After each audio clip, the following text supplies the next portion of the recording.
Assalamualaikum warahmatullahi wabarakatuh. Selamat pagi, selamat berjumpa lagi ya anak-anakku. Semoga kalian sehat selalu, tetap semangat walaupun kita belajar dengan tidak tatap muka ya sayang. Baiklah, kemarin kalian sudah mengetahui dan sudah tahu arti yang dimaksud dengan kelompok sosial, dan tugas yang ibu berikan sudah kalian kerjakan tentang definisi kelompok sosial menurut para ahli. Untuk pagi ini akan ibu lanjutkan tentang syarat-syarat kelompok sosial dan ciri-ciri kelompok sosial.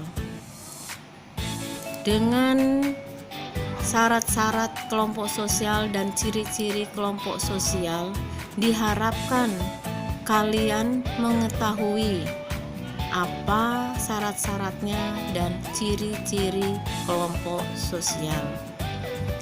Untuk itu, sekarang kita mulai belajar apa saja kelompok sosial menurut Narwoko. 1. Setiap individu harus merupakan bagian dari kesatuan sosial. Jadi, kalian itu merupakan bagian dari suatu kelompok. Contohnya, dalam suatu keluarga, kalian merupakan bagian dari suatu keluarga yang terdiri dari ayah, ibu, dan adik-adik atau kakak-kakak kalian. 2. Terdapat hubungan timbal balik di antara individu yang tergabung dalam kelompok. Nah, di dalam suatu keluarga itu tadi ada hubungan timbal balik, ada komunikasi antara ayah, ibu, dan anak-anaknya. 3. Bersistem dan berproses. Dalam suatu kelompok itu ada sistemnya, ada prosesnya, yaitu dengan cara berkomunikasi dengan baik. 4. Adanya faktor-faktor yang sama dan dapat mempererat hubungan individu yang bergabung dalam kelompok. Nah, di dalam suatu keluarga itu ada komunikasi yang baik, berarti akan mempererat hubungan dalam keluarga tersebut. Jadi, setiap ada permasalahan bisa dikomunikasikan dengan baik. 5. Berstruktur, berkaidah, dan mempunyai pola perilaku. Berstruktur artinya ada struktur, ada fungsinya, dan ada norma yang mengatur segala pola perilaku dalam kehidupan suatu keluarga. Kemudian sekarang ciri-ciri kelompok sosial. 1. Adanya dorongan yang sama antara individu yang satu dengan yang lain. Maksudnya adanya keinginan di dalam suatu keluarga tersebut antara yang satu dengan yang lain. 2. Adanya akibat dari interaksi yang berlainan terhadap individu yang satu dengan yang lain. Jadi ada sebab akibat daripada suatu interaksi. 3. Adanya pembentukan struktur atau organisasi kelompok yang jelas dan terdiri atas peranan dan kedudukan masing-masing.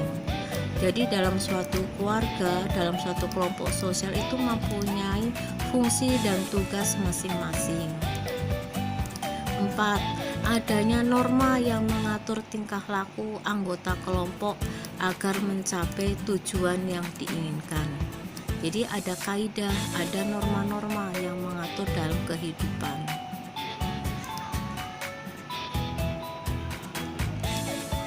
5.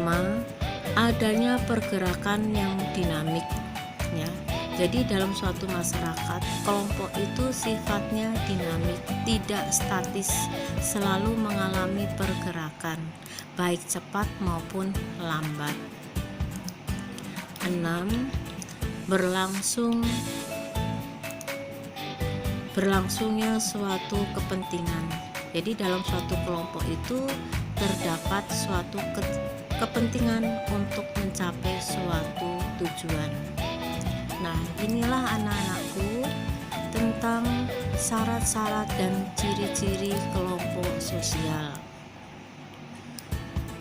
Setelah kalian paham betul dengan syarat-syarat dan ciri-ciri kelompok sosial, sekarang kalian kerjakan tugas, yaitu kalian cari gambar tentang kelompok sosial melalui majalah, koran, atau internet. Setelah itu kalian analisis atau analisa, apakah kelompok sosial itu, bagaimana kegiatannya dalam suatu kelompok sosial itu. Kalian tulis sesuai dengan pendapat atau opini kalian sendiri. Kalian kerjakan di buku tugas ya. Sekian dulu tugas dari Ibu. Sampai jumpa minggu depan. Wassalamualaikum warahmatullahi wabarakatuh. Kalian tetap semangat dan selamat bekerja. Terima kasih. Sampai jumpa.